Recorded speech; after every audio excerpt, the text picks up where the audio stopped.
तो मेरी नैनो में ना एक नई तरह की दिक्कत आ चुकी है। अभी आपको दिखाऊंगा थोड़ी देर में क्या है वो दिक्कत। तो देखो यहाँ पे दिख रहा होगा कुछ चीज लीक हो रही है, और इस वीडियो में मैं आपको बताऊंगा कि सेकेंड हैंड टाटा नैनो लेते टाइम आपको क्या क्या चीजें ध्यान में रखनी चाहिए। तो स्वागत है आप सभी का एक और नई वीडियो में। तो अभी टाइम हो रहा है सुबह के 6:10 और अभी आ रखा हूँ पार्क में वॉक करने के लिए। तो फाइनली वॉक हो चुकी है अपनी कंप्लीट। अब अपनी नैनो को लेके चलते हैं वापस घर की तरफ। तो अब अपनी नैनो को लेके निकल चुका हूं मैं घर जाने के लिए, और इस वीडियो में मैं आपको बताऊंगा कि सेकेंड हैंड टाटा नैनो लेते टाइम आपको क्या क्या चीजें ध्यान में रखनी चाहिए। तो मेरी नैनो में ना एक नई तरह की दिक्कत आ चुकी है। अभी आपको दिखाऊंगा थोड़ी देर में क्या है वो दिक्कत। वैसे तो वो दिक्कत मैंने बहुत दिन पहले भी देखी थी, लेकिन आज दोबारा से ढंग से नोटिस किया है। तो पहले एक बढ़िया सी जगह पे चलते हैं, वहां पे चल के दिखाता हूँ आपको सारी चीजें, क्या क्या दिक्कतें मेरी नैनो में आ रही है और क्या क्या दिक्कतें आपको देखनी है सेकेंड हैंड नैनो लेने से पहले। वो सारी चीजें बताऊंगा इस वीडियो में। तो जब मैंने ये नैनो खरीदी थी ना, उस टाइम मेरे को कार के बारे में इतनी ज्यादा नॉलेज नहीं थी, क्योंकि मेरे को गाड़ी वाड़ी चलानी आती नहीं थी। तो मेरे को कुछ पता ही नहीं था कौन सी चीज कैसे चेक की जाती है, और ऐसी मैंने ये गाड़ी खरीद ली। तो इसलिए मेरे को उस टाइम पता नहीं चला इसमें क्या क्या दिक्कतें हैं। लेकिन अब जैसे जैसे दिक्कतें आती जा रही है तो मैं आपको भी बताता जा रहा हूँ, ताकि आप जब भी खरीदो तो लेने से पहले चेक कर लेना ये सारी चीजें। और इसमें ना काफी टाइम से ये जल रखी है इंजन चेक लाइट, लेकिन आज सुबह जब मैंने स्टार्ट करी थी तब ये गायब हो गई थी। फिर कुछ देर बंद रही, फिर लेकिन वापस ऑन हो गई कुछ टाइम बाद। ये लगा लो आधे घंटे बाद ऑन हो गई थी, लेकिन सुबह सुबह बंद हो गई थी इंजन चेक लाइट। तो मेरे ख्याल से वायरिंग का कोई इशू है जिसकी वजह से ये लाइट जल रही है। अगर कुछ चीज खराब होती तो ये बंद नहीं होती अपने आप।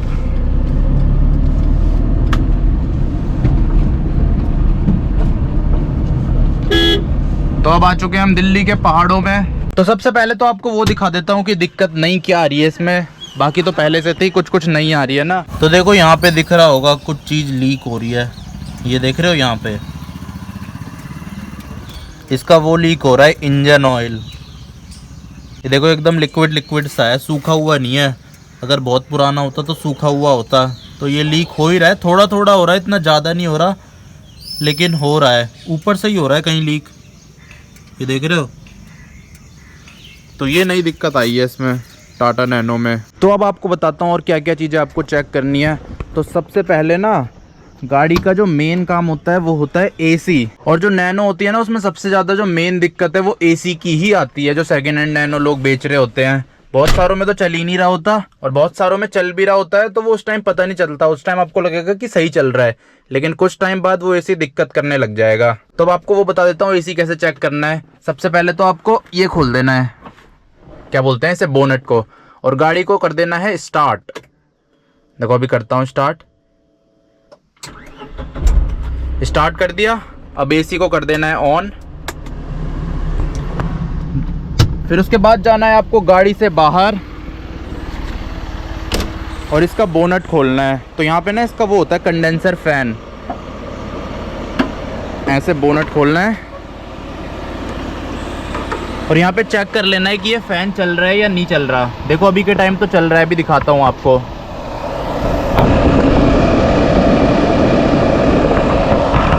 देखा चल रहा है। वैसे ये मैंने चेक नहीं किया था लेते टाइम, पर ये चेक कर लेना चाहिए था मेरे को। अगर ये ख़राब निकलता ना तो ये लगा लो 2-3 हज़ार का तो यही नुकसान हो जाता।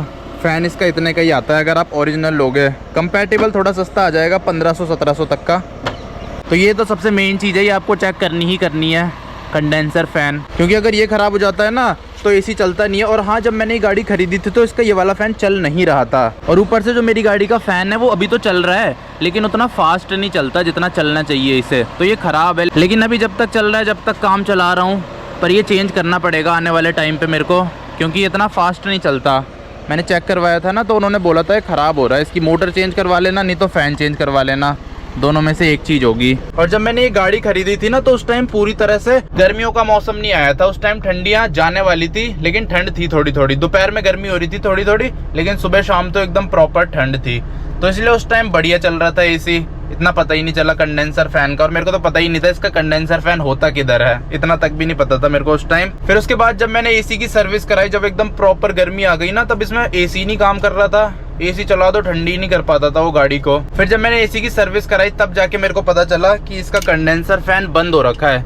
लेकिन उन्होंने कुछ किया था, हथौड़े वथौड़े से मारा तो चल गया था ये। पर वो बोल रहे थे इतना फास्ट नहीं चल रहा, जितना फास्ट इसे चलना चाहिए था उतना नहीं चलता। अगर ये और फास्ट चलता ना तो एसी और ज्यादा चिल्ड कर देता है इसका। और ये फैन मेरे को कुछ टाइम में चेंज करवाना ही है, तो देखता हूँ 1-2 महीने में करवाऊंगा चेंज, क्योंकि उसके बाद एसी और ज्यादा चिल्ड हो जाएगा इस गाड़ी का। और ऐसा नहीं है कि नैनो में अगर फैन खराब है तो आपको वो कैंसिल ही कर देनी है, लेकिन आप उस चीज का डिस्काउंट ले सकते हो जितने की वो चीज आती है। और अब बताता हूँ आपको दूसरी चीज जो आपको चेक करनी है, वो है क्लच।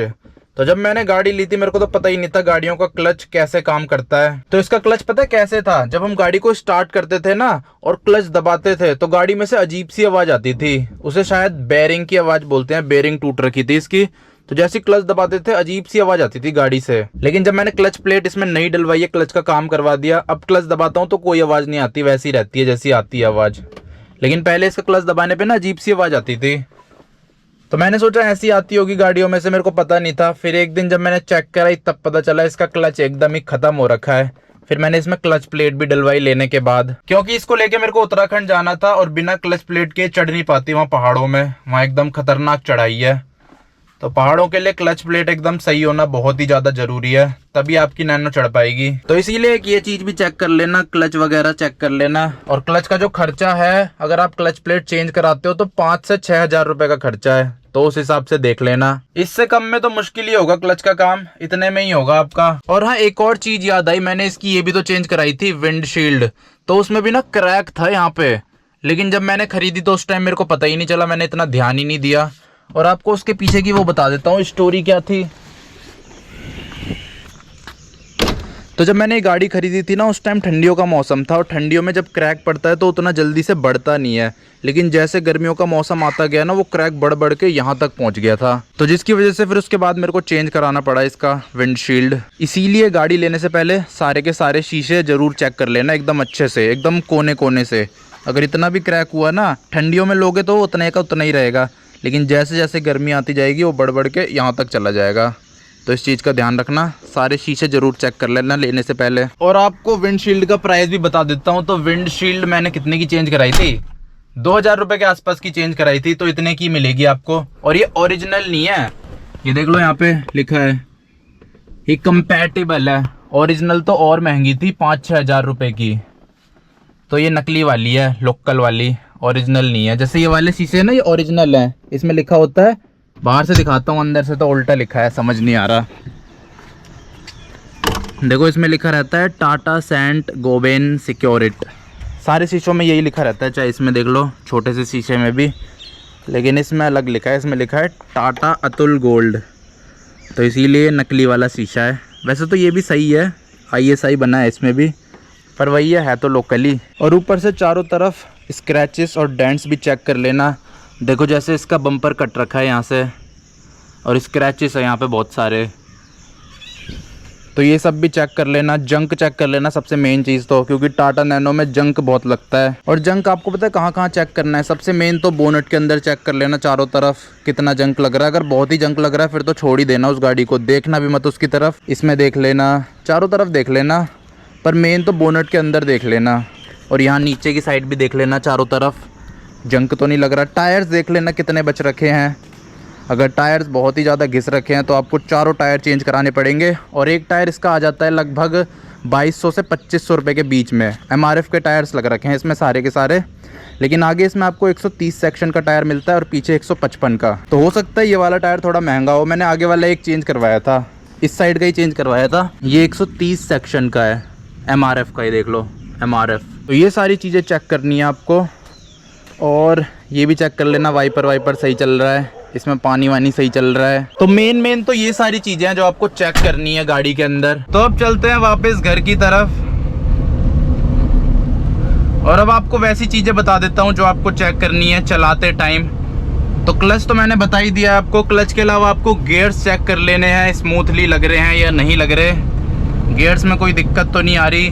और ये भी चेक कर लेना इंजन चेक लाइट। और पता है कभी भी नैनो लो ना तो जब इसकी टेस्ट ड्राइव लो तो थोड़ी लंबी लेना, क्योंकि नैनो में ना ओवरहीट की दिक्कत भी आ जाती है। थोड़ी सी चलाओगे तो आपको कुछ पता ही नहीं चलेगा, 5-10 किलोमीटर में तो कुछ भी नहीं पता चलेगा। कम से कम आपको 20-30 किलोमीटर चलानी पड़ेगी, तब जाके आपको दिक्कतों का पता चलेगा। अभी जैसे अभी ये ख़राब है नैनो, लेकिन थोड़ी बहुत तो चली जाती है घर के आसपास, दूर नहीं जा सकती। घर के आसपास तो मैं आराम से चला लेता हूँ बिना किसी दिक्कत के, दूर ले जाऊँगा तब बंद हो सकती है रास्ते में। तो ऐसा होता है इसमें सिस्टम, आपको तुरंत तो पता लगेगा ही नहीं। कोई मेरी नैनो को चलाएगा ना ऐसे थोड़ा सा, तो उसे पता ही नहीं चलेगा।